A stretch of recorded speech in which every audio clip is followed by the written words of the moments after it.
सदर ममलकत को 18वीं अमेंडमेंट के बाद दिल को बेबस कर दिया गया। वो प्राइम मिनिस्टर की एडवाइस के मुताज है। आज तक हम पिच बनाना नहीं सीख पाए सर। बातें बहुत करते हैं, हम स्क्वायर डिगअप करेंगे, हम नई पिचेस बनाएंगे, हम बाउंसी पिचेस बनाएंगे। Internationally, I believe football has a lot of focus that Pakistan has missed out about. मैं सिर्फ डॉक्टर साहब को ये मैसेज दूंगा कि जो कुछ करना है करें, मगर कौम से गलत बयानियां ना करें। आप गलीज गंदा ये सोच भी कैसे डाल सकते हैं? और फिर ये सवाल एक टीचर लिख कर दे रहा है। उनको मिसगाइड किया जा रहा है, उनसे खेला जा रहा है। हमने अपनी रिस्पॉन्सिबिलिटी को छोड़ दिया है। आज का मैच तो लाहौर कलंदर जीतती हुई नजर आ रही है।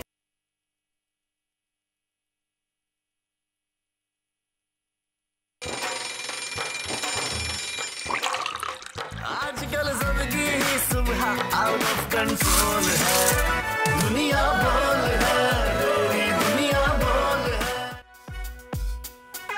बिस्मिल्लाहिर्रहमानिर्रहीम, अस्सलाम वालेकुम, वेलकम टू दुनिया बोल है। We have another great exciting episode lined up for you. आज बहुत सारे इंपॉर्टेंट इश्यूज डिस्कस करेंगे। सैरिश, आप कैसी हैं? अल्हम्दुलिल्लाह मैं बिल्कुल ठीक ठाक हूँ और तलहा जदोई माशाल्लाह काफी एनर्जेटिक और काफी एक्टिव, सुपर एक्टिव दिखाई दे रहे हैं। नहीं, आज कुछ ज्यादा ही दिखाई दे रहे हैं। सैरिश के साथ मुझे ज्यादा मजा आता है प्रोग्राम करने में, तो ज्यादा मैं वर्दा को बताऊंगी, सुन रही होंगी, वो नाराज होंगी। आई एम सॉरी वर्दा, नाराज ना होइएगा। अच्छा जनाब, अपने प्रोग्राम का आगाज करते हैं और सबसे पहले कोट ऑफ द डे। हदीस मुबारका में है कि तुम अपनी तारीफ खुद ना किया करो, तुम में से जो नेक है अल्लाह उन्हें खूब जानता है। वो कहते हैं ना, अपने मुंह मियां मिट्ठू नहीं बनना चाहिए। इनफैक्ट हमें अपनी तारीफें बिल्कुल नहीं करनी चाहिए, हमें दूसरों की तारीफें ज़्यादा से ज़्यादा करनी चाहिए। और यकीनन ये बहुत बड़ा मैसेज है इस हदीस मुबारका में, क्योंकि यकीनन हम यकीन नहीं करते कि लोग नहीं जानते होंगे हमारे अंदर क्या खुसूसियात है। तो लोगों को चाहिए कि उनके आमाल से लोगों को मालूम पड़े कि उनकी क्वालिटीज़ क्या हैं, उनकी खुसूसियात क्या हैं, ना कि उनकी ज़ुबान से, अपनी ज़ुबान से तारीफ करते हुए लोग बहुत बुरे लगते हैं। अच्छा, तो मेरी गुजारिश है, इसके फायदे भी दो हैं तला।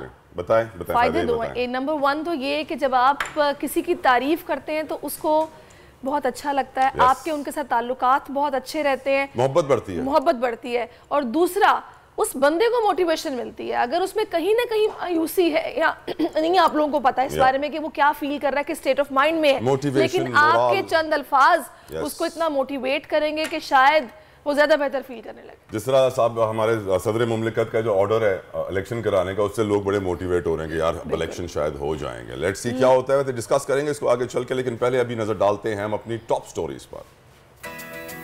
आइन और कानून का एहतराम पहले भी किया, आइंदा भी करता रहूंगा। इमरान खान की जम्मे गफीर के हमरा लाहौर हाई कोर्ट आमद। अदालत ने थाना संजानी में दर्ज मुकदमे में हिफाजती जमानत 3 मार्च तक मंजूर कर ली। थाना सेक्रेटेरिएट में दर्ज मुकदमे में हिफाजती जमानत की दरखास्त निपटा दी गई। महंगाई का कोहराम, परेशान हो गई अवाम। डॉलर और पेट्रोलियम मसनूआत की कीमतें बढ़ते ही अशय खुरनोश की कीमतें आसमान पर पहुंच गईं। शहरियों के लिए 2 वक्त की रोटी का उसूल इंतहाई मुश्किल हो गया। मुल्क के मुख्तलिफ शहरों में एहतजाज और मुजाहिरे जारी हैं। इफ्तिखार की 50 हुई बेकार, ज़ल्मी ने जुल्म ढा दिया। कोटा ग्लैडिएटर्स को 4 विकेटों से शिकस्त। पेशावर ज़ल्मी के जेम्स की शानदार परफॉर्मेंस ने शायकीन के दिल जीत लिए। आज लाहौर और कोयटा आमने सामने होंगे। और जनाब, स्ट्रीट फुटबॉलर चिल्ड्रन का पाकिस्तान का नाम बुलंद करने का अज़्म। कराची यूनाइटेड फुटबॉल क्लब की 27 रुकनी टीम कतर जाने के लिए तैयार। नन्हे फुटबॉलर्स आज होंगे हमारे शो के मेहमान। ये तो थी जनाब हमारी टॉप स्टोरीज। अब ट्रेंड क्या कर रहा है सोशल मीडिया पर, ये हम आपको बताएंगे। ट्रेंड्स होते हैं ना सैरिश, वो हमेशा से, उसमें इंस्टाग्राम नहीं होगा, फेसबुक नहीं होगा, लेकिन हाँ ट्विटर की जो चिड़िया है, ट्विटराटीज पे हम बड़ी गहरी नजर रखते हैं। और उस पर आपको मालूम है आजकल ट्रेंड्स जो है मिनटों में क्रिएट हो जाते हैं और बड़े कमाल टेक्निक से ट्रेंड्स बनते हैं। लेकिन आज जो एक ट्रेंड में डिस्कस करना चाहूँगा वो बहुत इंटरेस्टिंग है, हमारी तालीम से जुड़ा है। कॉमसेट यूनिवर्सिटी का एक इम्तिहान था, एक क्विज का पर्चा था जिसमें एक सवाल था जिसके ऊपर लोगों ने बड़ा शोर मचाया और मचाना भी चाहिए। सर, हम अपने प्रोग्राम में डिस्कस करते आए हैं कि हमारे मुल्क में गंदा गलीज कंटेंट बनता है ड्रामों के अंदर। ऐसे अफेयर्स दिखाए जाते हैं जो हमारी सोसाइटी में एग्जिस्ट करते ही नहीं हैं, जो हराम रिश्ते हैं उनको पोर्ट्रे किया जाता है ड्रामों के अंदर, कंटेंट के अंदर, मूवीज के अंदर, जो नहीं करना चाहिए। और इसी तरह का एक पर्चा कॉमसेट यूनिवर्सिटी इस्लामाबाद का, जिसमें भाई बहन के दरमियान नाजायज रिश्ते की बात की जा रही है। अल्लाह इनको हिदायत दे, प्रोफेसर साहब को नौकरी से तो फारिग कर दिया गया, लेकिन न जाने कितने ऐसे प्रोफेसर हैं सहरिश जो आज भी पढ़ा रहे हैं, तालीमी इदारों में काम कर रहे हैं, कोई रोकथाम नहीं है, कोई चेक एंड बैलेंसेस नहीं है। सोशल मीडिया को सलाम पेश कीजिए जिसकी वजह से ये इश्यूज हाईलाइट होते हैं, वरना कराची यूनिवर्सिटी में 2 हफ्ते से तदरीसी अमल बंद किया हुआ था। क्यों? टीचर एहतजाज कर रहे थे। पेशावर इस्लामिया कॉलेज में एक गनमैन ने एक टीचर को, इंग्लिश के टीचर को 40 साल को गोली मार दी क्लैशनकोफ से। हम कुछ नहीं कर पाए, बेचारे बच्चे एहतजाज कर रहे हैं। अब यकीनन सोचने की जरूरत है कि हमारा तालीमी निजाम कहां खड़ा है। इसी की वजह से हमारा मुल्क तनज़्ज़ुली का शिकार है। बिल्कुल। और दूसरा पता है तला, ये बड़ी एक अजीब सी बात है, इस तरह के सवालात का टीचर से तो बिल्कुल एक्सपेक्ट नहीं किए जा सकते, ना जाने वो किस फ्रेम ऑफ माइंड में होंगे। लेकिन मैं आपको ये बता दूं कि अब सोशल मीडिया के जहां बहुत सारे नुकसानात हैं कि बच्चे आजकल गैजेट्स हाथ से छोड़ते नहीं हैं, वहीं सोशल मीडिया के फवाइद बहुत सारे हैं। बहुत सारी ऐसी खबरें कहां पर क्या हो रहा है हमें नहीं मालूम, सोशल मीडिया से हमें पता चलता है, वो भी एक क्लिक से। तो खैर, अपनी राय का लोगों ने इजहार किया, इस पर शदीद तहफ़्फ़ुज़ात का इजहार किया है, मजम्मत की है कि ऐसे सवाल को क्यों पर्चे में डाला गया। दूसरा जनाब ट्रेंड कर रहा है टर्की के हवाले से। खबरें तो आपको पता है थी ये कि तकरीबन 1.5 महीने तक आफ्टर शॉक्स का सिलसिला जारी रहेगा। तो एक बार फिर से ज़लज़ले के झटके आ गए। 6.4 शिद्दत का ज़लज़ला सा, इमारतें एक बार फिर से लरज़ उठी और इब्तदाई इत्तलात के मुताबिक अब तक 6 अफराद इस आने वाले आफ्टर शॉक में जाँ बहक हो चुके हैं और 600 से ज़ायद ऐसे जो कि ज़ख्मी भी हुए हैं। टर्किश लोगों की खासियत है सहरिश के वो हमेशा मुश्किल वक्त में जब वो मुकाबला करते हैं मुश्किलात का, तो वो मज़ीद ताकतवर होकर उभरते हैं। ये वो खासियत है कि अल्लाह ताला, मैं दुआ करता हूँ कि पाकिस्तान को भी दे। पर आई एम 100% श्योर कि इन सारी मुश्किलात के बाद टर्की या तुर्किया एक ज्यादा बड़ी ताकत बन के उभरेगा और ज्यादा मजबूत होगा। आप देखिए कि वो पूरी अपनी कंस्ट्रक्शन जो करेंगे, जैसे जलजला आया, जितने कंस्ट्रक्शन के ऑफिसर्स थे जो सही तरह कंस्ट्रक्शन नहीं करते थे, ठेकेदार थे, ब्यूरोक्रेट्स थे, सबके खिलाफ FIR काटी उनको पकड़ना शुरू किया कि अब मुल्क में ऐसे नहीं चलेगा और वो प्रॉपर कंस्ट्रक्शन कर रहे हैं जो कि अर्थक्वेक प्रूफ होगी। तला, पता है आपको, वैसे खैर ये तो कुदरती आफत है, कहीं पे भी किसी वक्त भी आ सकती है, लेकिन जिन दिनों कोविड था तो उन दिनों मैं ये सोचा करती थी कि यार एक वाहिद टर्की है जिसने अपने रास्ते खोले हुए हैं और वो लोग जो कि बहुत परेशान हैं, फ्रस्ट्रेशन का शिकार हैं, बाहर निकलना चाहते हैं, उन्हें कहीं जाने का मौका नहीं मिल रहा। उन दिनों में कुछ नरमी थी और टर्की लोग जा रहे थे। याद रखिए हदीसों में जिक्र है, नबी करीम सल्लल्लाहु अलैहि वसल्लम ने फरमाया कि दज्जाल की बड़ी जंग कुस्तुनतुनिया में होगी। इससे वाज़ेह हो जाता है कि तुर्किया एक बड़ी ताकत बनेगा। कुस्तुनतुनिया जो आज के दौर में इस्तांबुल है, यहाँ पे मुसलमानों का बड़ा मुकाबला होना है दज्जाल के साथ। तो मेरी नज़र में फ्यूचर इज ब्राइट और बहुत कुछ होना है टर्की में, उनका बहुत लीडिंग रोल है। अच्छा, इस वक्त जो मैं पहले जिक्र कर रहा था तालीम के दौरान, जो पेशावर के professor Islamia college, historical college, उसके प्रोफेसर को गोली मारी गई गनमैन की जानिब से, गार्ड की जानिब से, वॉचमैन की जानिब से। इंतहाई अफसोसनाक है। अल्लाह ताला इनके दर्जात बुलंद फरमाए और हमारे मुल्क के तालीमी निज़ाम को सही फरमाए, क्योंकि हम देखते यही हैं कि एक छोटा सा वॉचमैन, एक ड्राइवर किसी से भी लड़ जाता है छोटी सी बात के ऊपर। क्यों? क्योंकि फ्रस्ट्रेशन, डिप्रेशन, दिमागी तौर पे इतने डिसऑर्डर्स और उसके दिमाग के अंदर इतना गंद भरा हुआ है और उसे कोई साफ करने को तैयार नहीं है। जब तक अंदर के गंद को साफ नहीं करोगे, मुल्क के बाहर का गंद भी साफ नहीं होगा। बिल्कुल। इतनी अफसोस की बात है कि एक मामूली से झगड़ा था जिस पर बाकायदा फायर किए और वो जो बेचारे प्रोफेसर साहब थे उनके पास भी गन थी, लेकिन वो चल नहीं पाई या क्या हुआ, बाकायदा इस गार्ड ने उनको मारने के बाद खड़े होकर देखा है। आप बेहिसी की इंतहा देखें कि एक शख्स मर रहा है, वो उसे खड़ा होकर देख रहा है। खैर खुदारा आप रहम करें हम पे। बिल्कुल आगे बढ़ते हैं, कुछ पॉलिटिकल सिनेरियो की बात करते हैं। कल बहुत बड़ी पेशी थी जिसमें हमने देखा कि लाहौर हाई कोर्ट ने इमरान खान की हिफाजती जमानत को मंजूर कर लिया, जबकि थाना सेक्रेटेरिएट में दर्ज मुकदमे में हिफाजती जमानत की दरख्वास्त वापस लिए जाने की बुनियाद पर निपटा दी है। कल शाम को 7:30 बजे इमरान खान खुद चलकर जस्टिस बाकर नजफी के कमरे अदालत में पेश हुए, जिसके बाद उन्हें 3 मार्च तक हिफाजती जमानत तलहा मिल गई है। और एक और जो बड़ी डेवलपमेंट कल की है वो ये है, सहरिश के सदर मुमलिकत तारिफ अलवी ने 9 अप्रैल को पंजाब में और खैबर पख्तूनख्वा में इलेक्शंस कराने के लिए उन्होंने अपना ऑर्डर जारी कर दिया है, जिस ऑर्डर को बहुत सारे लोग, गवर्नमेंट स्पेशली इलीगल करार दे रही है। शर्जील इनाम मेमन साहब ने बड़ी धुआंधार अपनी प्रेस कॉन्फ्रेंस की, सदर मुमलिकत के खिलाफ उनको निशाना भी बनाया। लेकिन सोचने की मैं मजबूर हुई सोचने पर कि मुल्क जिन मुआशी हालात से गुजर रहा है, हम पहले ही जानते हैं कि हम जनरल इलेक्शन अफोर्ड नहीं कर सकते। ऐसे में अगर 9 तारीख को इन 2 सूबों में इलेक्शन होता है, फिर इसी साल आगे चल के नवंबर दिसंबर में दोबारा जनरल इलेक्शन होते हैं, 4 सूबों में इलेक्शन होते हैं, can we actually afford this? क्या हमारे पास इतना पैसा है? बड़ी सोचने की बात है। लेकिन सैडली हमारे हुक्मरान क्या सोच रहे हैं, ये हम में से शायद किसी को भी नहीं मालूम, क्योंकि वो किसी और चीज को ही टारगेट कर रहे हैं। वैसे भी तला इसमें अभी इतनी खलबली मचेगी, इतना शोर मचेगा, वावेला होगा कि सदर के पास इख्तियार ही नहीं है। ये मामला सुप्रीम कोर्ट जाएगा, वहां जाके चीजें सेटल डाउन होंगी। मुझे वैसे 9 अप्रैल को इलेक्शन होता दिखाई नहीं दे रहा। खैर, होगा नहीं होगा इस पर बात करने के लिए साबिक अफसर हैं, हमारे सेक्रेटरी हैं इलेक्शन कमीशन ऑफ पाकिस्तान के कमर दिलशाद साहब हमें ज्वाइन कर चुके हैं। कमर दिलशाद साहब, बहुत शुक्रिया आपके वक्त का। सदर आरिफ अलवी ने पंजाब और KP की सूबाई असम्बलियों के लिए इंतखाबात का ऐलान कर दिया। सदर ने ऐलान इलेक्शन के एक्ट 2017 के सेक्शन 57A के तहत किया है, जो सदर को इख्तियार देता है कि सदर इलेक्शन कमीशन से कहे कि वो इंतखाबात के इनेकाद का इंतजाम करे। आप इस पर कॉमेंट क्या करेंगे? देखिए, सदर ममलकत ने सारे मामलात को देखते हुए ज़मीनी हक़ाइक़ का भी मुताला किया।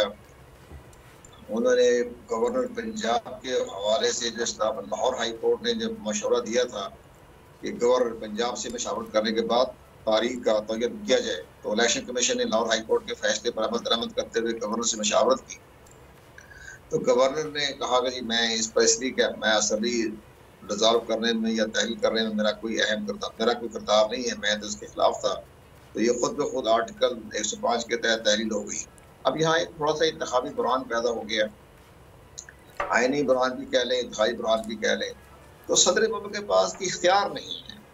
सदर मुमलकत को 18वीं अमेंडमेंट के बाद बिल को बेबस कर दिया गया। वो प्राइम मिनिस्टर की एडवाइस के मोहताज हैं।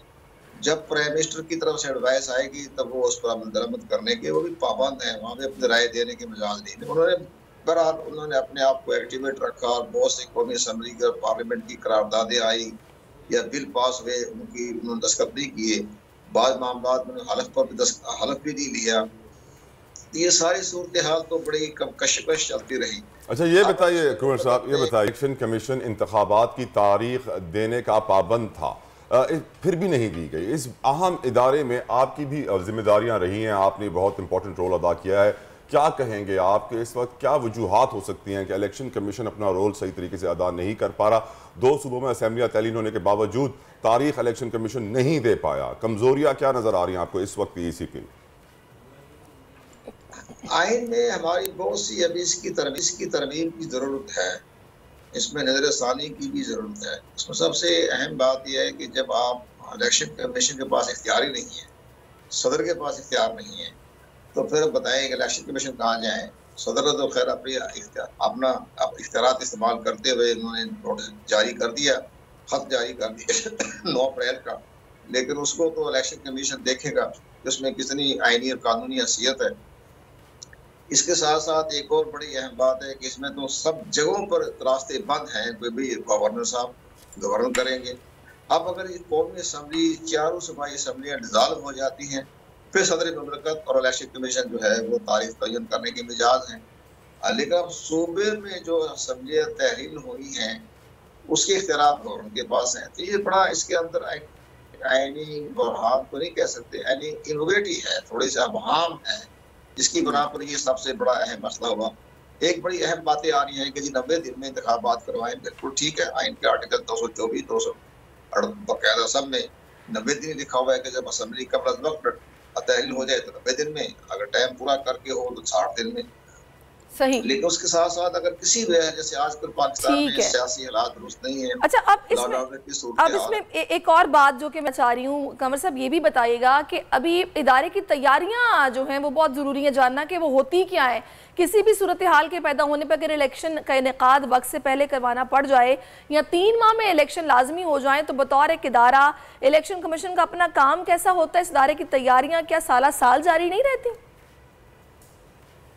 इलेक्शन कमीशन तैयार है। इलेक्शन कमीशन ने तो मुकम्मल तौर पर तैयारी की हुई है।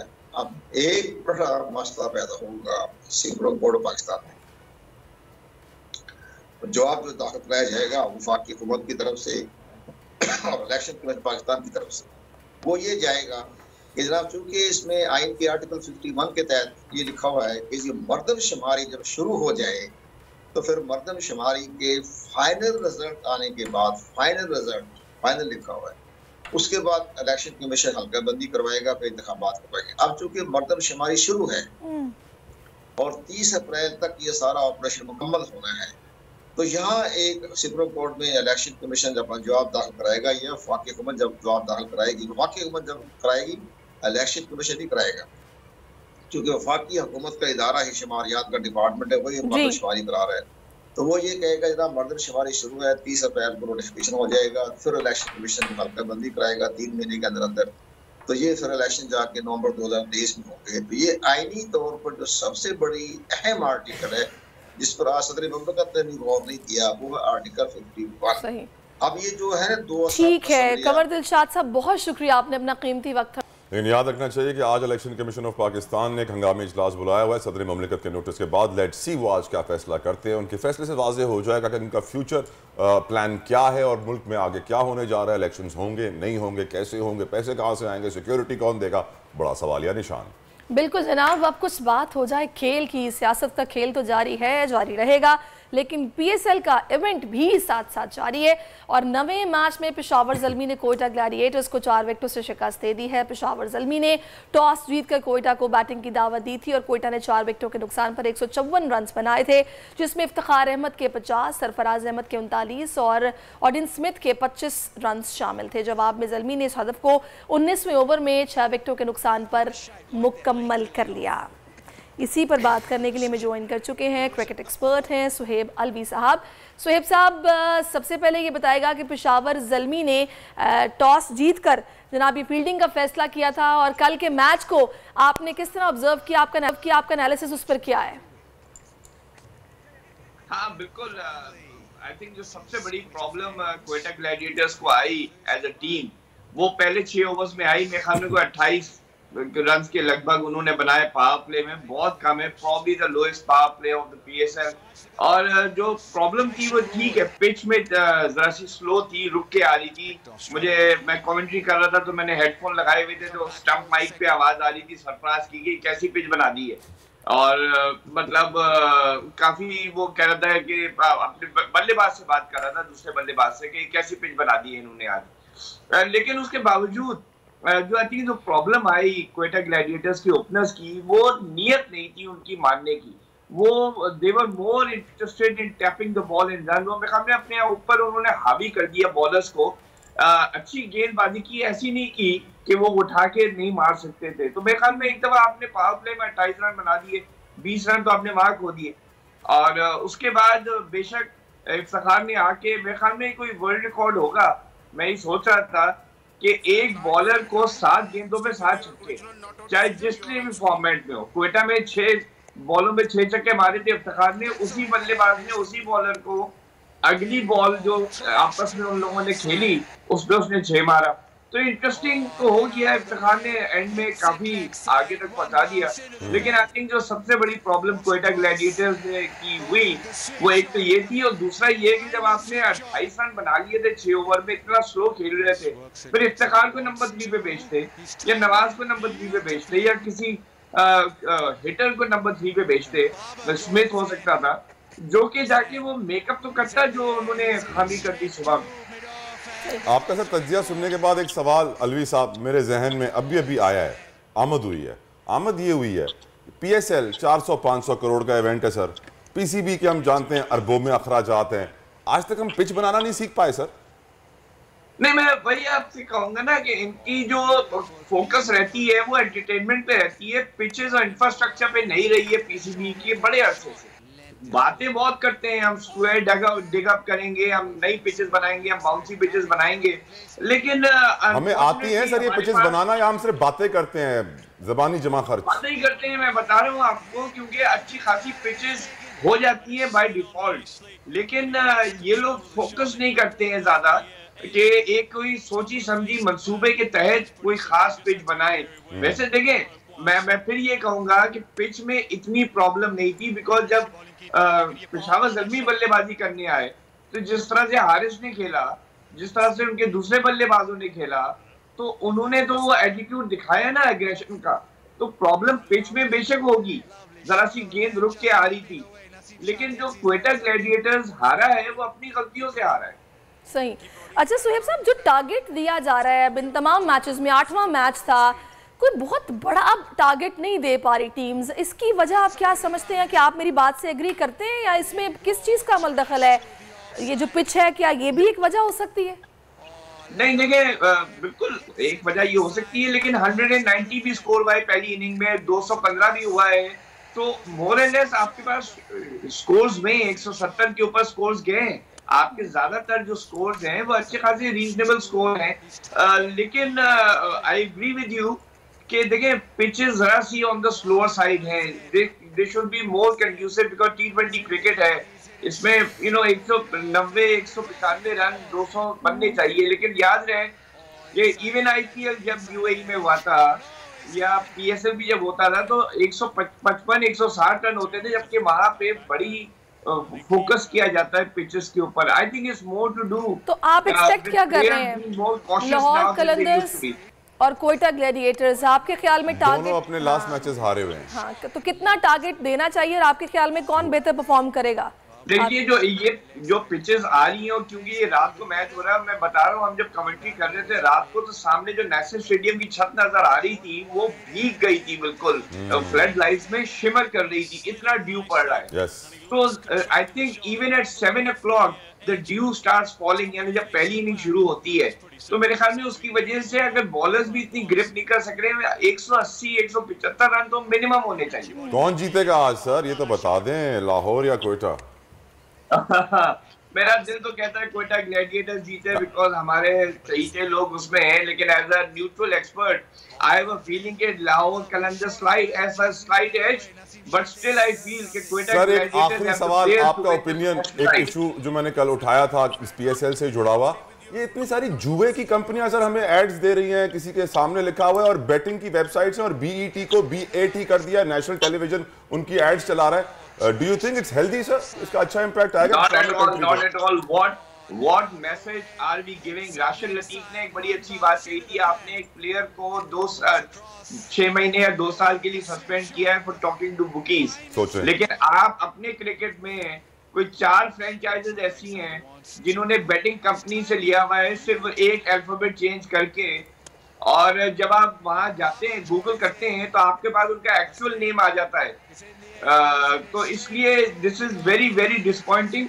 और हमारा ये है कि 1-2 चैनल जो ये दिखा रहे हैं उन्होंने भी स्पॉन्सरशिप उन कंपनियों से ली हुई है, तो हमारे जो गवर्नमेंट का चैनल है वो भी बेटिंग कंपनी से स्पॉन्सरशिप ले रहा है, अभी से नहीं 6 महीने से। कैसीनोज खोल देने चाहिए सर पाकिस्तान में, आपकी नजर में कैसीनोज खोल दें सर अब पाकिस्तान में?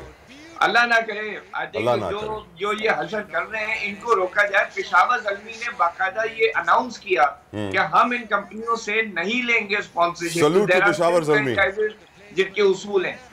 Thank you so very much Alvi साहब, thank you so very much आपके वक्त का। लेकिन यकीनन हम एक तरफ क्रिकेटर्स को सजाएं देते हैं कि तुमने बुकीज से बात की, और फिर हम दूसरी तरफ उन्हीं के जर्सी के ऊपर एड्स लगा देते हैं जुए की वेबसाइट्स की, उनकी कंपनीज की, कि आओ जुआ खेलो इस वेबसाइट पे, और BET को BAT लिखकर समझते हैं कि हमें मालूम नहीं पड़ेगा, बहुत बोंगे हम। अल्लाह रहम फरमाए। को मालूम पड़ गया, उन्होंने सबको बता भी दिया। और मैं रोज इस इशू को उठाऊंगा। लेट्स सी कि अरबाब इक़्तिदार की और PCB की आंखें कब खुलेंगी, क्योंकि वो तो मजे ले रहे हैं 300-400 करोड़ के। चलिए जनाब, देखते हैं क्या होता है, एक ब्रेक ले लेते हैं, ब्रेक के बाद वापस आते हैं, आप हमारे साथ रहिए।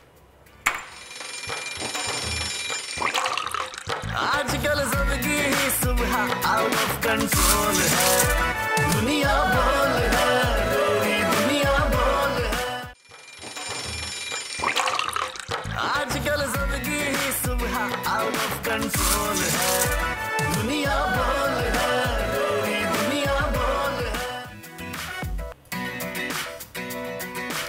वेलकम बैक टू दुनिया बोल है। और ब्रेक से पहले हम बात कर रहे थे क्रिकेट की, अब मैं बात करूंगा अपने पसंदीदा खेल फुटबॉल की। ये फुटबॉल एक बहुत अच्छा खेल है जिसमें 45 मिनट तक कोई ऐड देखने को नहीं मिलता। आप मुसलसल एक्शन देखते हैं क्रिकेट में, आपको हर 3 मिनट के बाद एक ऐड देखने को मिलता है जो अगले 3 घंटे तक हर 3 मिनट के बाद आएगा। तो अंदाजा कीजिए कि आप क्रिकेट कम ऐड ज्यादा देखते हैं। लेकिन फुटबॉल एक एक्शन से भरपूर और दुनिया का मकबूल तरीन खेल है जिसको पाकिस्तान में जिंदा रखा हुआ है कुछ प्राइवेट क्लब्स ने, जिसमें से एक क्लब है Karachi United. Without a doubt मैं कहूंगा कि पाकिस्तान के बेस्ट फुटबॉल क्लब्स में से एक, कोई शक ही नहीं होना चाहिए।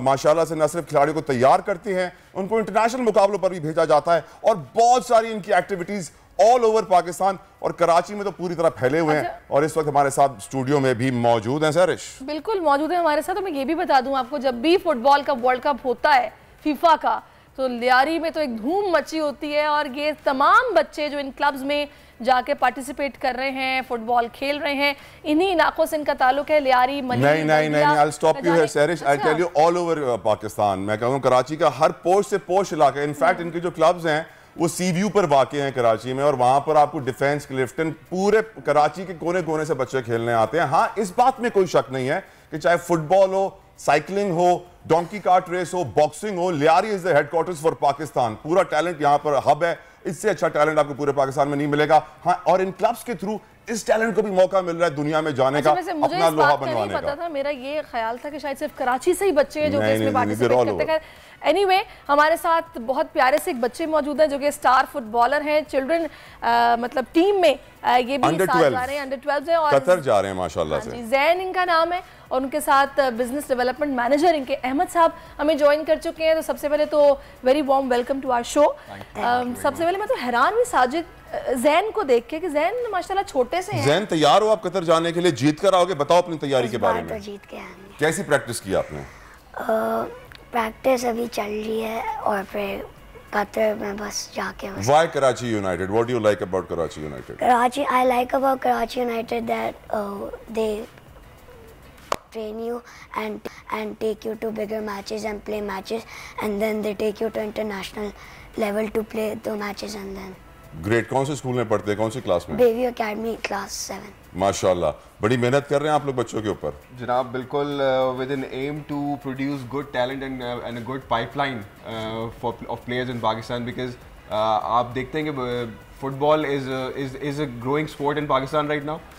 थोड़ा निगलेक्टेड था for the past few years, but right now as clubs are growing, more clubs are opening and such opportunities are being presented to Pakistan, because internationally I believe football has a lot of focus that Pakistan has missed out about.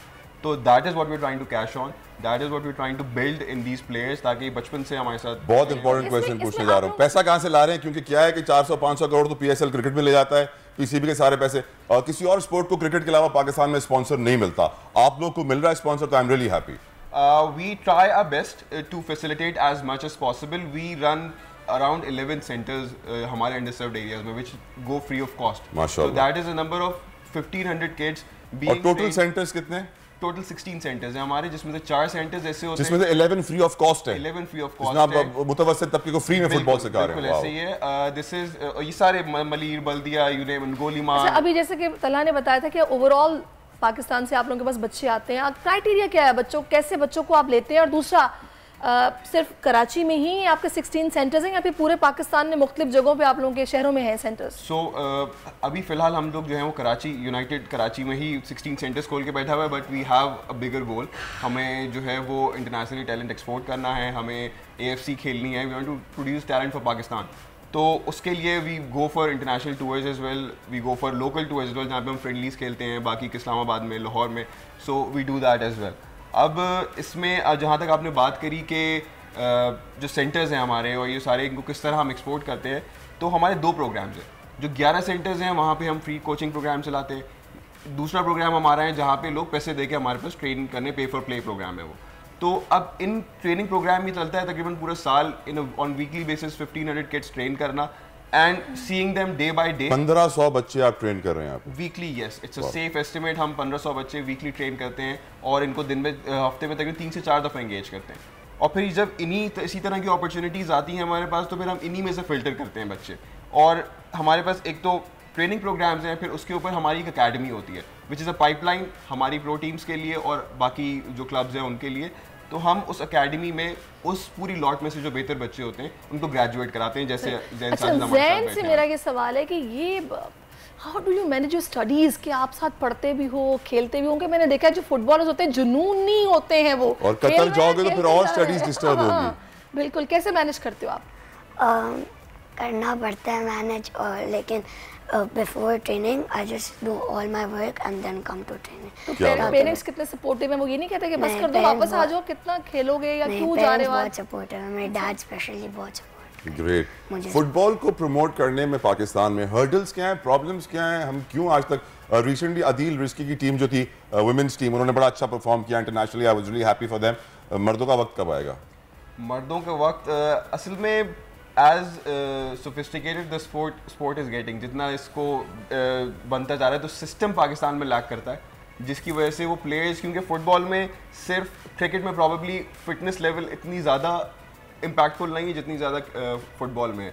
हमारे साथ अभी जैसे under 12 जाते हैं, हम last 2 दफ़ा जब 2017 और 2019 में गए थे तो हमने इटली का एक क्लब है Fenerbahce, which is a very popular club, UEFA खेलते हैं, अपने 19 के टाइटल्स हैं उनके पास, वी बीट देम, और छोटे मार्जिन से नहीं, 6-2, 5-2, 4-2, तो दिस इज़ नॉट ईजी।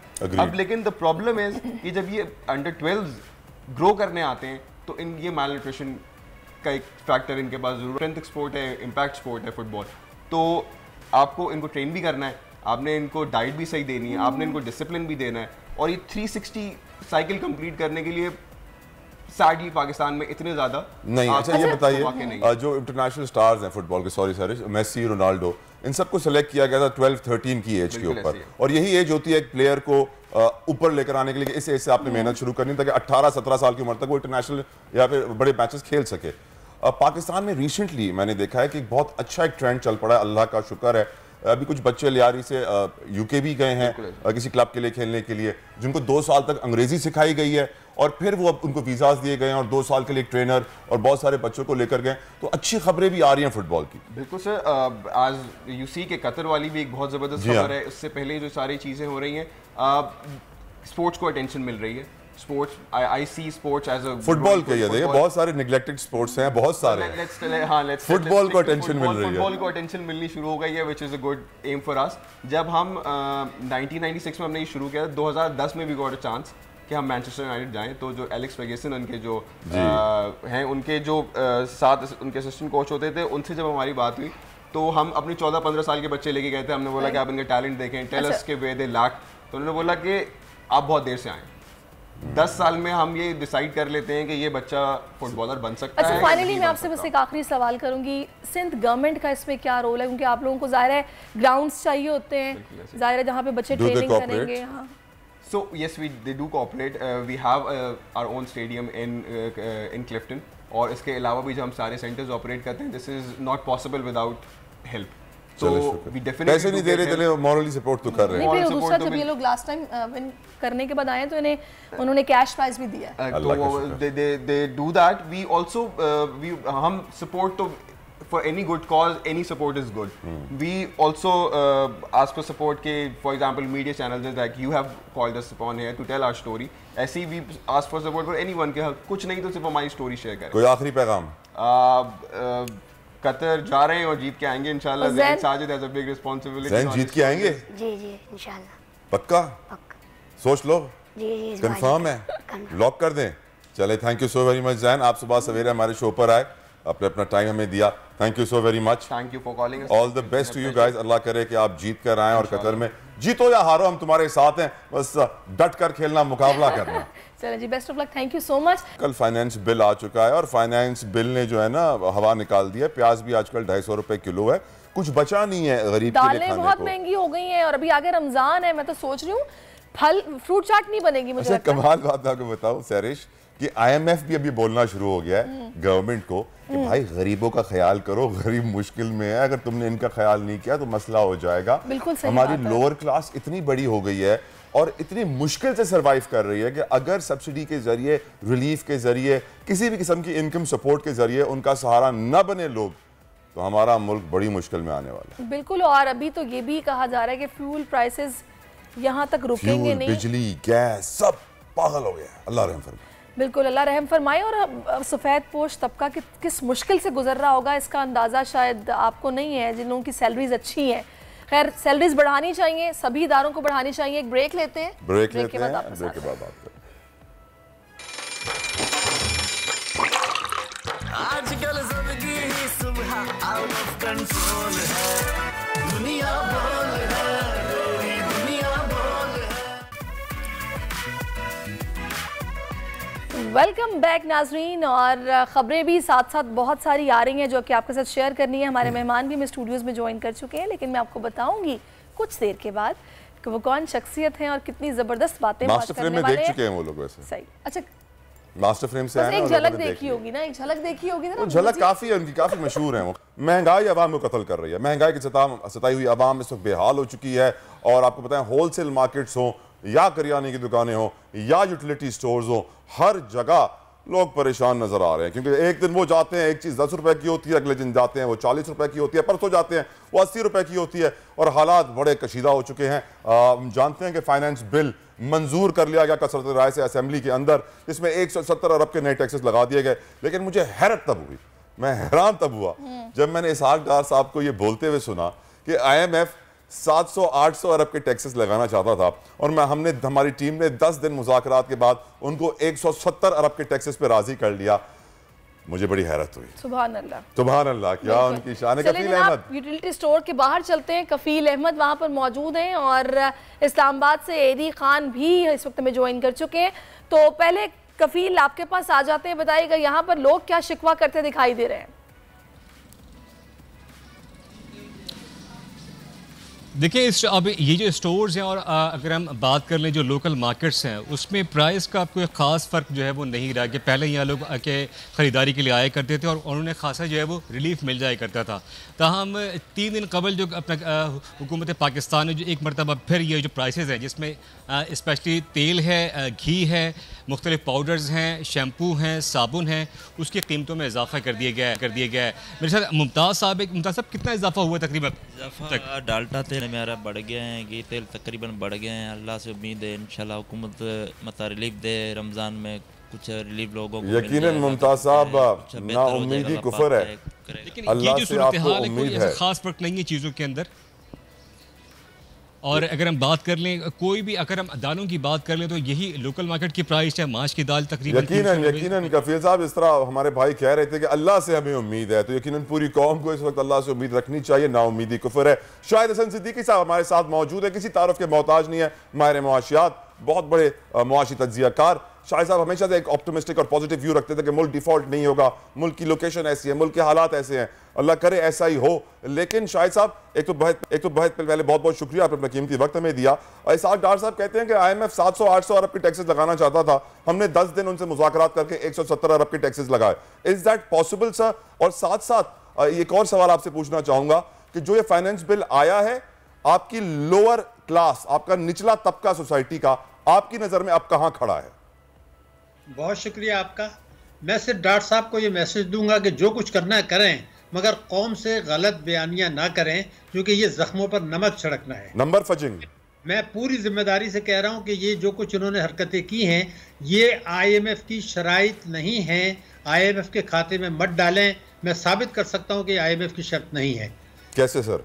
देखिए, मैं अभी आप पहले बताऊं, अभी जो परसों एक स्टेटमेंट आया है जो बाद में रिलीज हुआ, 17 तारीख को IMF की मैनेजिंग डायरेक्टर ने ये कहा कि मेरा दिल पाकिस्तान के गरीब लोगों के साथ धड़कता है। मैंने तुमसे ये कहा है कि आप जो आदमी टैक्स दे सकता है, जिसकी आमदनी ज्यादा है, उस पर टैक्स लगा दें और मराद दे दें गरीबों को, ये उसने कहा है। जी हाँ।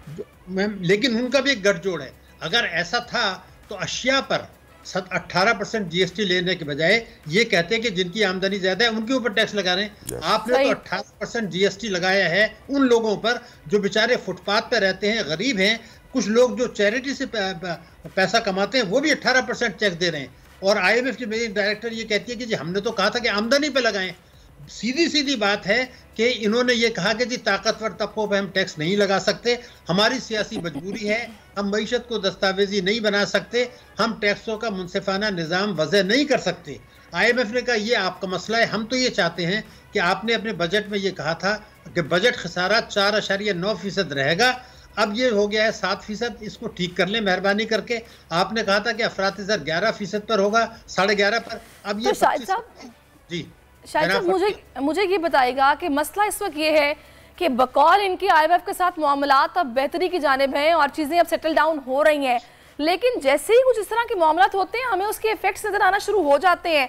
कोई बॉटम है? ये तो बस कीमतें हैं कि बढ़ती ही चली जा रही हैं, रुकने का नाम नहीं ले रही। आगे रमजान आ रहा है, सिचुएशन क्या होगी अगले महीने? अब भी हम डिफॉल्ट नहीं होंगे शायद साहब। देखिए, पाकिस्तान डिफॉल्ट नहीं करेगा, लेकिन अगर आपने चूंकि इस बात छेड़ी दी है, मैं एक बात पूछना चाहता हूँ वज़ीर दिफा से और वज़ीर ख़जाना से। वज़ीर ख़जाना ने यह कहा कि हमने मुल्क को डिफ़ॉल्ट होने से बचाया यानी तहरीक इंसाफ की हुकूमत मईशत इतनी तबाह कर गई थी कि अगर हम कोशिशें नहीं करते तो पाकिस्तान डिफॉल्ट कर सकता था, हमने बचा लिया। मैं तो बार बार कह रहा हूँ नवंबर से कह रहा हूँ नहीं डिफॉल्ट करेगा, मगर वजीर दिफा ने क्या कहा वो भी तो आप बताइए ना। जी हाँ ख्वाजा साहब ने कहा कि पाकिस्तान डिफॉल्ट कर चुका है। मेरे वाले अल्फाज सर, वो तो फिर पीटीआई के लीडर्स भी कहते हैं कि टेक्निकली तो डिफॉल्ट लेकिन कर चुका है। आपके मौजूदा सिटिंग डिफेंस मिनिस्टर की बात हो रही है जो मुस्लिम लीग नून से है, ख्वाजा साहब। हाँ, मैंने कहा उनके जुमला सुनिए, हम एक दिवालिया मुल्क में रह रहे हैं। शर्म की बात है जिस वक्त खुदा न खास्ता डिफॉल्ट आप करेंगे तो एक जब जिलजिला आता है तो बताने की जरूरत नहीं होती कि जिलजिला आ गया है, ये बताया जाता है कितनी तबाही आई। इनको ये पता ही नहीं है कि डिफॉल्ट होता क्या है, जौहरी ताकत के लिए डिफॉल्ट क्या होता है इनको पता नहीं है। लेकिन अच्छा, और शायद साहब उससे ज्यादा मजे की बात यह है कि मैंने कायरा साहब को भी सुना था, वो ये कह रहे हैं कि आप जो बार बार डिफॉल्ट का शोर मचा रहे हैं, क्यों हम में पैनिक क्रिएट करने की कोशिश कर रहे हैं। भी यही कह रहे हैं, पर उन्हीं की पार्टी, उन्हीं की पीडीएम का एक डिफेंस मिनिस्टर कह रहा है कि डिफॉल्ट हो गया। और मसला ये है कि इनमें आपस में इत्तेफाक नहीं है ना, पार्टी के अंदर नहीं है, इख्तिलाफ है, कोई धड़े बने हुए हैं इस तरह से। सर मुल्क कैसे बचेगा ये भी बता दें आखिर में शाहिद साहब प्लीज। हम बचाना चाहते हैं पाकिस्तान को, खड़ा करना चाहते हैं उसके पैरों पर। देखिए, मैं आपसे पहले एक दो जुमले आप मेरे सुन लीजिए। भारत में इस वक्त महंगाई जो है ना वो 7% है, बांग्लादेश में 9% है। इन दोनों मुल्कों की ग्रोथ रेट जो है वो 6-7% है। मेरे मुल्क में महंगाई 27 है जो 32, 33, 34 में जाने वाली है, लेकिन मेरा ग्रोथ रेट 1% है। तो क्या पाकिस्तानी कौम को अब ये हक नहीं पहुंचता कि आप गलत बयानियां करना छोड़ें, ताकतवर तबकों को नवाजना छोड़ें, आपस में लूटमार ना करें, सारा मलबा IMF के खाते में न डालें। हालांकि आपका और IMF का एक गठजोड़ है, आप ये करने के बाद अवाम पर जुल्म कर रहे हैं। तो मुझे ये बताइए कि मेरा मुल्क 1% पर, भारत का ग्रोथ भारत 7% पर, मेरे मुल्क में महंगाई 27%। बिल्कुल शायद साहब आपने वजह फरमाया, जब हमारा फोकस ही आउट होगा, हमारी नजरें सारी किसी और मसले पर होंगी कि इक़्तिदार बचाना है, हमने ही रहना है, मईशत जाए भाड़ में, तो चीजें फिर इसी तरह चलती हैं। और अल्लाह हम पे रहम करे और हमारी मईशत बहुत बहुत शुक्रिया। लेकिन आपने सबसे इंपॉर्टेंट पॉइंट यहाँ पे इस डिस्कशन में हाईलाइट किया है ना सर, कि मुल्क का वफाकी वजीर खजाना कहता है डिफॉल्ट करना बंद करो। मुल्क का वफाकी वजीर दिफा कहता है हम तो डिफॉल्ट हो चुके हैं, डिफॉल्ट के दौर में रह रहे हैं। तो भाई एक ही पार्टी के दोनों वफाकी वजीर अपनी अपनी बातें सुने, क्यों खुला तजाद है, क्यों एक दूसरे को कॉन्ट्रडिक्ट कर रहे हैं, क्यों झूठ बोल रहे हैं अवाम के साथ। खुदारा सच का हक का साथ दीजिए, कुर्सी सियासत को छोड़ दीजिए। पता चला जो मैंने कायरा साहब की बात की, उन्होंने क्या कहा था, उन्होंने कहा कि अगर 3000 बिलियन डॉलर्स पे चले गए हैं हम लोग के ज़र मुबादला के ज़खायर तो 6000 पे, तो कौन सी इतनी बड़ी बात है, 3000 पे भी गए थे। बिल्कुल पैनिक क्रिएट करने की जरूरत नहीं, कोई डिफॉल्ट नहीं हो रहा, यहाँ पे गरीब आवाम पिस रही है। खैर अब चीजें जो है वो बहुत महंगी होती जा रही हैं, खवातीन भी बहुत परेशान है, क्योंकि किसी भी तरह की स्किन केयर प्रोडक्ट्स हो, हेयर केयर प्रोडक्ट्स हो, सब कुछ महंगा होता जा रहा है। तो इसका मतलब है कि अब खवातीन की असल शक्ल खुलकर सबको सामने नजर आएगी। जो धोखा वो बहुत सारा मेकअप लगा के 1 किलो 2 किलो 5 किलो का पाउडर थोप के देती थी लोगों को, अब वो नहीं दे पाएंगी क्योंकि मेकअप पाउडर बहुत महंगा हो गया है। पहले ये 250 रुपए किलो था, अब ये 2500 रुपए किलो हो गया है। अंदाजा करें खुरम भाई कैसे अफोर्ड करेंगे। देखिए मेकअप की बात नहीं है, अभी जो फरिश भी कह रही थी, आप भी कह रहे हैं, मेकअप बिल्कुल सेकेंडरी है। मेन चीज आप खाएंगे क्या। जब आप खाएंगे एक हेल्दी डाइट तो आप अच्छे रहेंगे। अच्छा, एक हमारी अनफॉर्चुनेटली एक स्ट्रक्चर भी हो गया, हम लोगों को चादर से ज़्यादा पाँव फैलाते हैं। हमारा हो गया जो महंगा खाना है, अरे जी बच्चे आते हैं मेरे पास, अम्माएँ आती हैं, कहती हैं जिसको अच्छी डाइट दे। अच्छी डाइट क्या खिलाएं? मैंने कहा जी इसको दालें खिलाएं, पालक, ये चीज़ें नहीं खाता। हम तो वो वाली डिश खाते हैं जो बड़ा, जिसको इतना निचोड़ो, एक बर्गर को इतने निचोड़ो तो इतना तेल निकले, ठीक है, वो वाले जॉइंट्स की चीजें खाते हैं, सॉसेस तेल सब मिक्स होता है। ठीक है, आप घर अभी भी, अब तो बहुत कहना, बहुत शर्म भी आती है कहते हुए, मगर वाकई अभी भी आप इस बजट में चल सकते हैं, ठीक है, अभी भी चल सकते हैं, ठीक है। कोशिश ये करनी है आपको, सब्जियां ज्यादा इस्तेमाल करें, ठीक है, कोशिश करें किचन गार्डन बनाएं, अब यही करना पड़ेगा। वैसे डॉक्टर खुरम, मैं आपको सच्ची बात बताऊं, मैं कभी मार्केट से गुजरती हूँ, जितना अफसोस होता है कि आलू टमाटर प्याज 2-2 3-3 एक शॉपर में डाल के गरीब बंदा लेके जा रहा होता है कि अब ये भी कुव्वत खरीद से बाहर है, सब्जी भी। जी बिल्कुल बिल्कुल, मगर बड़ी इंपॉर्टेंट बात ये, देखिए आपके घर में कोई चीज़ आती है ना, अभी भी मैं देखता हूँ, ठीक है, गरीबों का भी, हम सब गरीब हैं, कोई अमीर कौम नहीं है, कि जी रात की रोटी है, ठीक है, उसे आप गर्म करके थोड़ा सा ऑयल लगा के, या ऑयल ना भी लगाएं, उसको इस्तेमाल करें, उसके अंदर ईस्ट होती है, खमीरा, वो ज़्यादा हेल्दी होता नहीं, वो फेंक देंगे बाहर, ठीक है, नई रोटी पकाएंगे, ठीक है, तो रात की रोटी को इस्तेमाल करें, ठीक है। जितनी आप फ्रूट्स खा सकते हैं, बेर अभी भी मैं आपको बताऊं बिल्कुल सिंपली कि अगर आप लेट नाइट आप जाके फ्रूट लेते हैं बहुत सस्ते मिलते हैं, बेर बहुत हेल्दी चीज़ है, ठीक है, वो आप खाएं, बड़ा अच्छा सब्स्टिट्यूट है वो। अभी भी हमारे यहाँ क्या हो गया, नेट पे देख के जी कीवी खाना है, एवोकाडो खाना है जी, एवोकाडो कीवी बेरीज खानी है, चलो बेरीज तो फिर भी पाकिस्तान में मिल जाती हैं ना, स्ट्रॉबेरी के अलावा बाकी बेरीज अब चेक तो करें, इतनी महंगी है। देखिए मगर मैं आपको बड़ी बात बताऊं, अब बिल्कुल आप सही कह रही हैं, मगर हमें पता नहीं है कि हमारे इर्द गिर्द कितनी सारी बेरीज हैं, फाल से आती है वो बेरीज है। हमारा जो रीजन है चेरीज, फाल से एक चीज होती है ककरौंदे, ठीक है, बड़ी सस्ती होती है ये चेरीज और स्ट्रॉबेरीज, तो चले किसी तक मरी से आती हैं, स्वाद से आती हैं, थोड़ा एक्सपेंसिव, मगर फाल से, ककरौंदे, ठीक है, जामन, आलूचे, ये सब बेरीज की फैमिली है, तो आप ये चीजें क्यों नहीं खाते, ठीक है। बिल्कुल आप सही कह रहे हैं कि हेल्दी स्किन के लिए आपकी हेल्दी डाइट होना बहुत जरूरी है, और ये चीजें आप अगर जंक से जान छुड़ा लें, लेट नाइट स्नैकिंग छोड़ दें, तो चीजें काफी बेहतर हो जाएंगी। अब मुझे ये बताइएगा, मार्केट में आजकल इतने ब्रांड्स हैं ऑर्गेनिक प्रोडक्ट्स के नाम से, पता नहीं किस किस तरह के टी ट्री सीरम, तो फलाना सीरम, तो पता नहीं कौन कौन सा, और इतने महंगे कि आप वो ड्रॉप्स जिन्हें आप पाइप से डाल रहे हैं, साथ में वीडियो बन रही है और आप बड़े हसीन हो जाएंगे, इनमें क्या हकीकत, और लगाते ही आपका चेहरा बदल जाएगा विद इन फ्यू सेकंड, ऐसा नहीं हो सकता। देखिए, और एक तो बड़ी बात आपने अच्छा पॉइंट बताया, नेट से कभी भी खरीदारी नहीं करनी चाहिए। नेट पे देखा जी ये सीरम लगाऊंगा, ये सीरम लगाऊंगा, स्लैश लगाऊंगी, ठीक है, ये क्रीम लगाऊंगी, विटामिन अपनी मर्जी से चार्ट पूरे आ रहे हैं, विटामिन खरीद के खा रही हैं लड़कियां, ठीक है, फिर उसके बाद कहती है मुझे ब्लोटिंग होती है, मुझे इंडाइजेशन हो रही है, सुबह को तेजाबियत होती है। हाइलोरॉनिक का क्या ड्रामा शुरू हुआ है, ये व्हाट इज दिस हाइलोरॉनिक? जबरदस्त चीज है, ठीक है, जबरदस्त, मगर आप देखिए बड़ी इंपॉर्टेंट बात होती है कि हाइलोरॉनिक जो आपकी स्किन को बड़ा फ्रेश करती है, मगर वो आप नेट पे जाएं तो हाइलोरॉनिक पील्स आती हैं, हाइलोरॉनिक सीरम आते हैं, वो बिल्कुल गलत है, आप उसको खुद यूज नहीं कर सकते।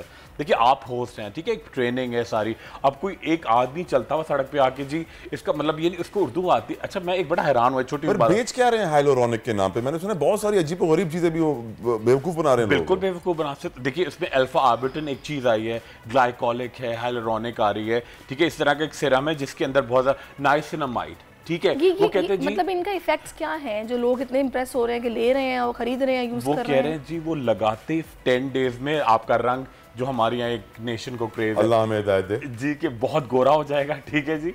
सेकंड क्या होता है कि जी आपके रिंकल्स गायब हो जाएंगे।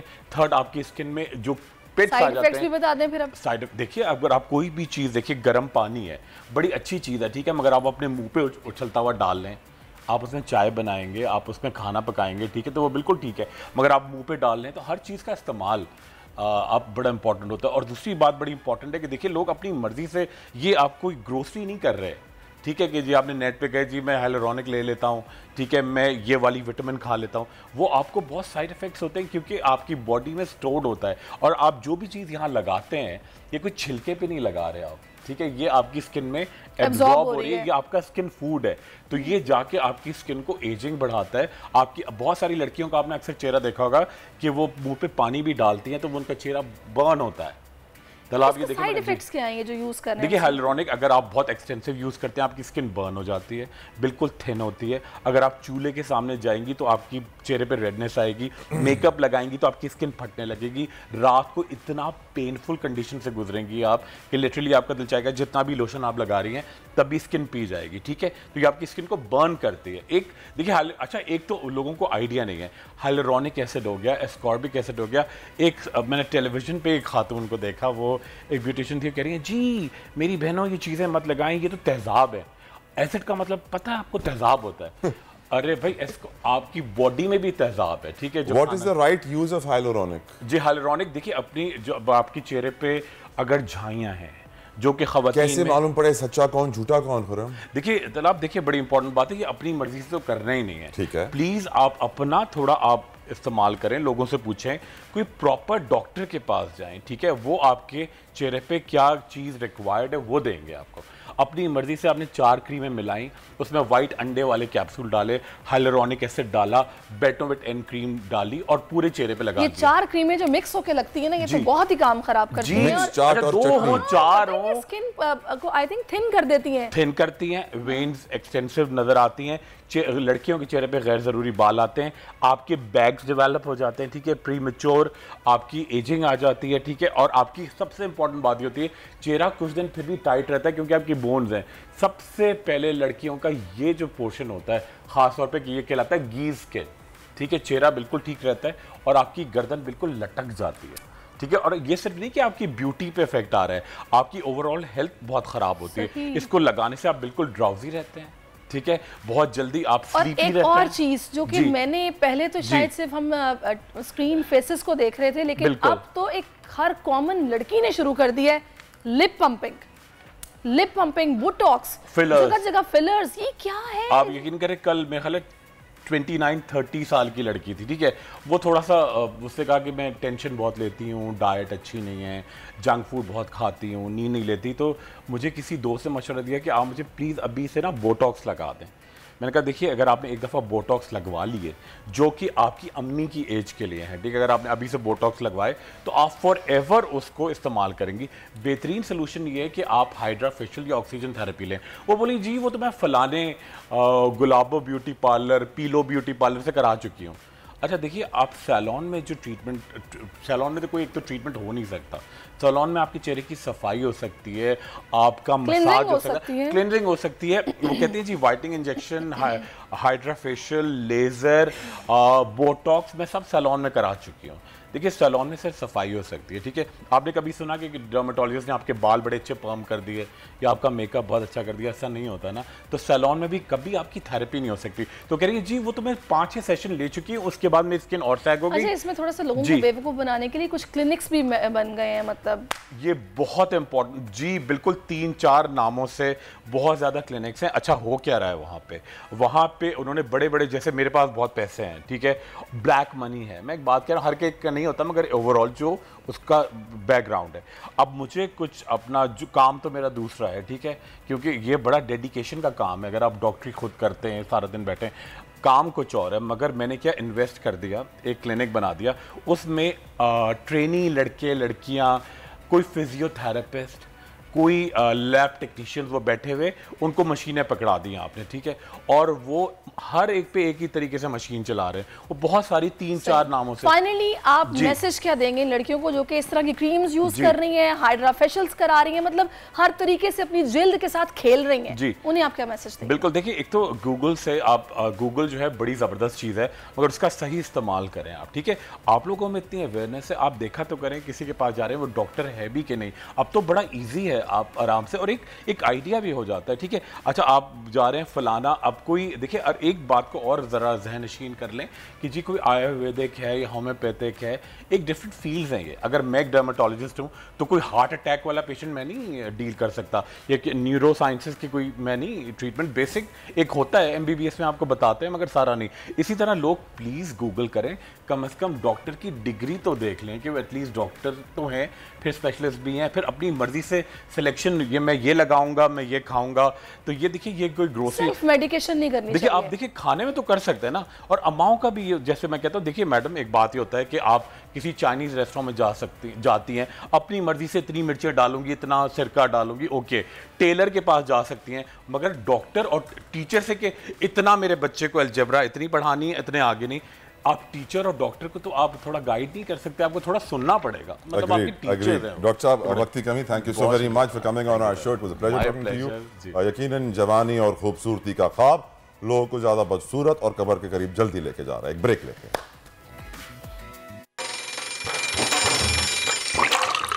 आजकल जिंदगी ही सुबह आउट ऑफ कंट्रोल है, दुनिया बोल है, दुनिया बोल है।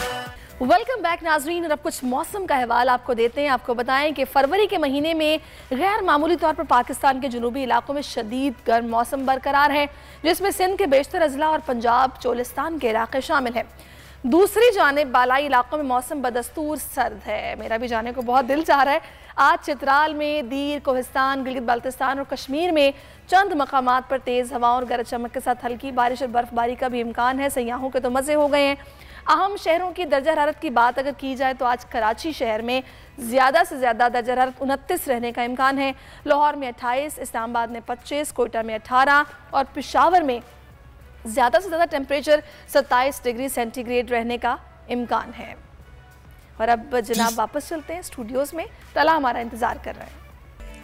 राइट ख़वातीन और हज़रात, बहुत इंपॉर्टेंट इशू मैं उठाने जा रहा हूँ, यकीनन आपकी तवज्जो मुझे चाहिए। इस्लामी जमहूरियत पाकिस्तान के दारुल हुकूमत इस्लामाबाद की एक यूनिवर्सिटी है, इसका नाम है कॉमसेट यूनिवर्सिटी, जहाँ बदतमीज़ी की इंतहा हो गई है। उसमें एक इम्तिहान था जिसके अंदर सवाल पूछने से पहले छोटा सा मजमून था। मजमून में ये बताया गया कि एक भाई बहन घूमने जाते हैं और घूमते घूमते वो सफ़र कर रहे होते हैं एक दूसरे के साथ, और फिर उनको ख्याल आता है कि वो किसी किस्म का जिस्मानी रिश्ता कायम करें, और फिर इस पूरे मजमून के नीचे एक सवाल लिख देता है टीचर, उसका जवाब दिया जाए। उसमें कहा जाए, what do you think about that, was it okay for them to make love. क्या आपका ख्याल है कि भाई बहन जो एक दूसरे से जिस्मानी रिश्ता कायम कर रहे थे, आपकी नजर में क्या ख्याल है, क्या कहेंगे आप? सोचने की जरूरत है। ये वो जहर का बीज है जो बोया जा रहा है हमारी आने वाली नस्लों में, जहां हराम को हलाल और हलाल को हराम करने की कोशिश की जा रही है।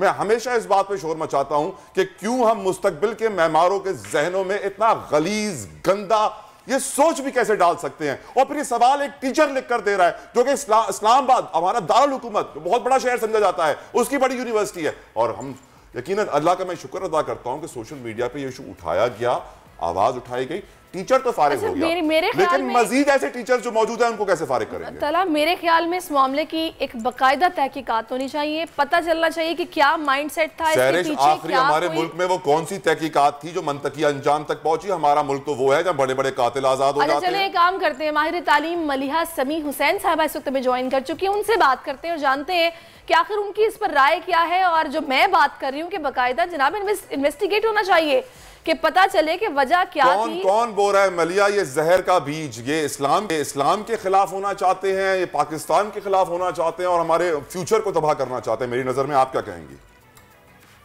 अस्सलामुअलैकुम जी, इंतहाई अफसोसनाक वाक़या है। और ये जिस तरह से हमारी यंग जनरेशन के माइंडसेट के साथ, मैं तो इस पे यही कहूँगी कि उनको मिसगाइड किया जा रहा है, उनसे खेला जा रहा है और उनके अंदर एक अजीब किस्म का एक्स्ट्रा ऑर्डनरी, आप समझें, मॉडर्नाइजेशन का बीज बोया जा रहा है। एजुकेशन विदाउट वैल्यूज़ जब भी होगी, जिस भी मुल्क में होगी, जिस भी सोसाइटी में होगी, तो वो और कुछ पैदा नहीं करेगी, वो बहुत क्लेवर किस्म के डेविल्स पैदा करेगी।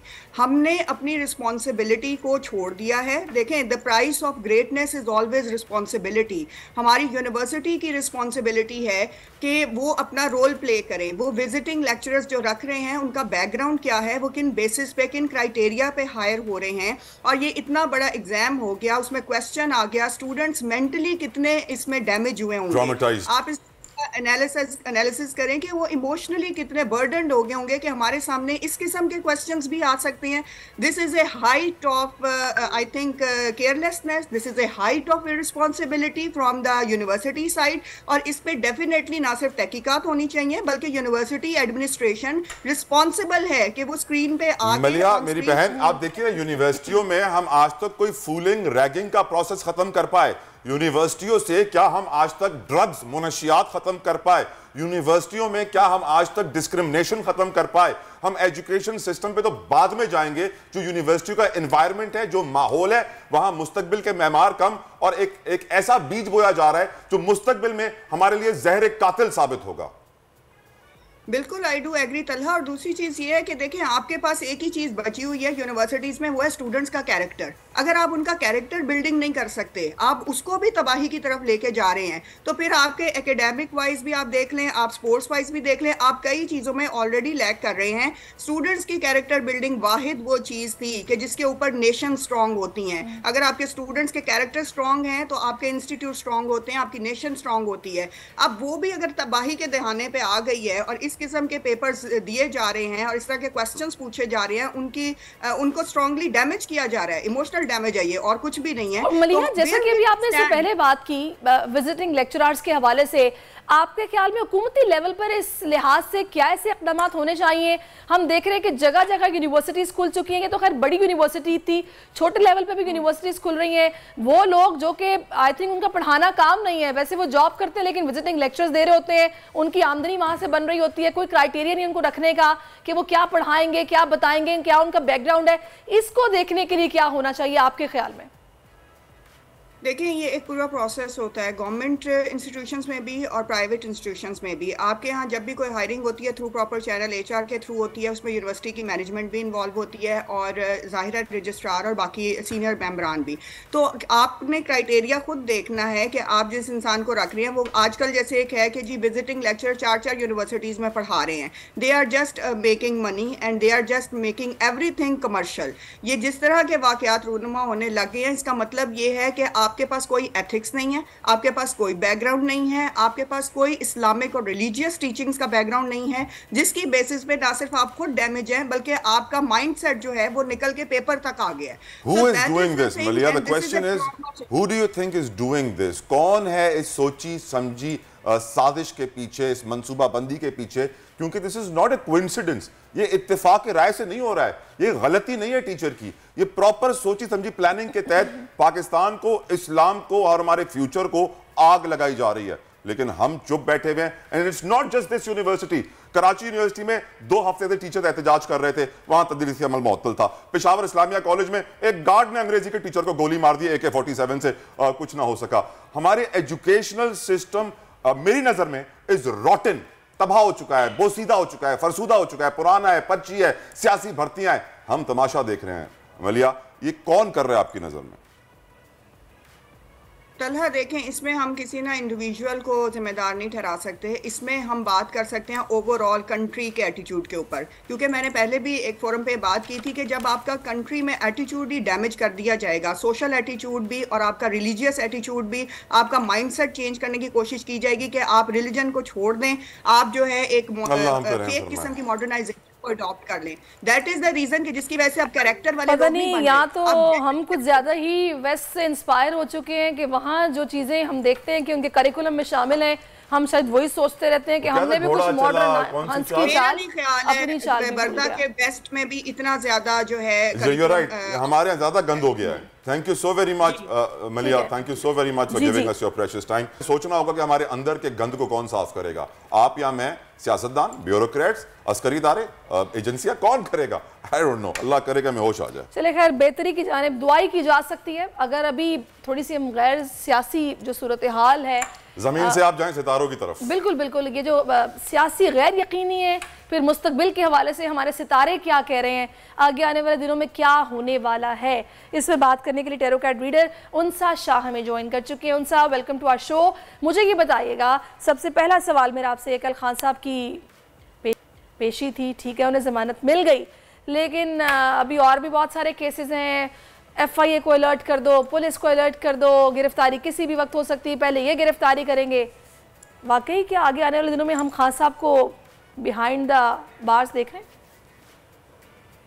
जी, वालेकुम सलाम फरिश जी, बिल्कुल। देखिए, मैंने लास्ट प्रोग्राम में भी जो प्रेडिक्ट किया था और मैंने यही कहा था कि खान साहब जो है वो अरेस्ट नहीं होंगे, बच जाएंगे। हालांकि उनको सियासी चैलेंजेस का सामना अभी भी करना पड़ रहा है और पड़ता रहेगा। ये साल जो है इमरान खान साहब के लिए बहुत टफ रहेगा। आगे जो मेरे पास आज की एनर्जी के लिए जो कार्ड्स हैं, उसमें भी चैलेंजेस तो हैं, मुश्किलात भी हैं, लेकिन मुझे लगता है कि अब जो है एक सियासी हवाले से मुझे कामयाबियां इमरान खान साहब की नजर आ रही हैं, जो आप देखते रहेंगे कि जो चीजें एक बुरा जो एक फैक्ट था, उससे इमरान खान साहब जो है वो निकल गए हैं। अब मुझे लगता है इनको कामयाबी मिलेगी और ज्यादा मजीद मुझे स्टेबिलिटी नजर आ रही है। कल आप देख रहे होंगे कितनी ज्यादा अवाम की तादाद मौजूद कोर्ट में भी, तो दिन ब दिन जो है वो कामयाबी भी बढ़ती जा रही है, स्टेबिलिटी नजर आ रही है और उनकी फेम में इजाफा होता जा रहा है। यानी कि नेक्स्ट प्राइम मिनिस्टर आप इमरान खान को देख रही हैं अगर चीजें उनके लिए बेहतर हो रही हैं? अगर इलेक्शन हुए तो नेक्स्ट प्राइम मिनिस्टर बिल्कुल जो है वो इमरान खान साहब। 9 अप्रैल को इलेक्शन होने जा रहे हैं पंजाब और केपी में। बिल्कुल होंगे इंशाल्लाह। और मेरे लास्ट जो प्रिडिक्शन मैंने यही की थी, मैंने कहा दिसंबर, जनवरी और फैब जो है उसमें इलेक्शन अनाउंस होंगे। और आप देखिए कि एंड ऑफ फैब चल रहा है और पंजाब और केपी के इलेक्शन जो है वो अनाउंस हो चुके हैं और ये इलेक्शन होंगे। और आप देखिएगा कि बड़ी जो है ना पावरफुल पीटीआई वालों को पोजीशन मिलेगी। चलें जी, आगे चलते हैं, कुछ पीएसएल की बात भी कर लेते हैं। उनसा कल तो हमने देखा है कि ज़ल्मी ने हरा दिया था कोयटा ग्लैडिएटर्स को। आज मैच है कोयटा और लाहौर कलंदर्स के दरमियान, क्या चांसेस हैं, कौन जीत सकता है? कोयटा और लाहौर के दरमियान जी, आज का मैच तो लाहौर कलंदर जीतती हुई नजर आ रही है। बड़ा जबरदस्त कार्ड है लाहौर कलंदर के लिए, क्वीन का कार्ड है, तो लाहौर कलंदर का ही आज दिन है। सही। अच्छा, मुझे ये भी बताएगा कि बहुत सारे आपको चाहने वाले इस वक्त आपको देख रहे हैं, अब क्या आप सजेस्ट करेंगी सितारों के एतबार से किसको एहतियात करनी है, किसको मोहतात रहना है और कौन बिजनेस शुरू कर सकता है? जी बिल्कुल, देखिए थोड़ा सा एरीज वालों के लिए और उसके साथ जो लियो यानी कि फायर जो जिनका एलिमेंट है, एरीज हो गए, लियो हो गया, सेजिटेरियस है, ये लोग थोड़ा सा ना कुछ अरसे के लिए डबल माइंडेड हो सकते हैं। बात बात पर किसी के साथ गुस्सा करना, चिड़चिड़ापन ये नजर आ रहा है। तो थोड़ा सा गुस्से पे, फायर एलिमेंट है तो उनको अपने गुस्से पे काबू पाना चाहिए। इसी तरीके से जैसे वाटर एलिमेंट है, स्कॉर्पियो, कैंसर, पाइसेस, इन लोगों को जो है वो इमोशनल फैसले कर सकते हैं। तो अपने इमोशंस पर जो है वो काबू पाना चाहिए और ज्यादा जज्बाती होने की जरूरत नहीं है, अदरवाइज बाद में पछतावा होगा। इसी तरीके से अर्थ एलिमेंट जो है, कैप्रिकॉर्न हो गया, वर्गो हो गया, टॉरस हो गया, इन लोगों के लिए ट्रैवलिंग बहुत अच्छी है। इनके माइंड में बहुत सारे प्लान्स बनते हुए नजर आ रहे हैं लेकिन ये एक्शन लेते हुए नजर नहीं आ रहे। राइट, बहुत बहुत शुक्रिया Ansa, thank you so very much. Shortage of time मैं कि आपकी प्रेडिक्शन सही हो। आपको हमारा शो पसंद आया है नहीं, सोशल मीडिया पर फीडबैक जरूर दीजिएगा। मुझे सरिश को इजाजत दीजिए, अल्लाह हाफिज़। आजकल जिंदगी ही सुबह आउट ऑफ कंट्रोल है, दुनिया बोल है, दुनिया बोल है। मैं हूं सैयद मुजम्मिल शाह और अब आप मुझे देख सकते हैं सिर्फ बोल न्यूज़ पर। जिंदगी एक मैदान है और PSL 8 में हर टीम को छूना आसमान है। 6 टीमों के बीच धुआंधार लड़ाई। ये शोर न लड़ाई का है न डर का, ये शोर है जीत का, ये शोर है जुनून का। खेल का जुनून रोजाना रात 11 बजे सिर्फ बोल न्यूज पर।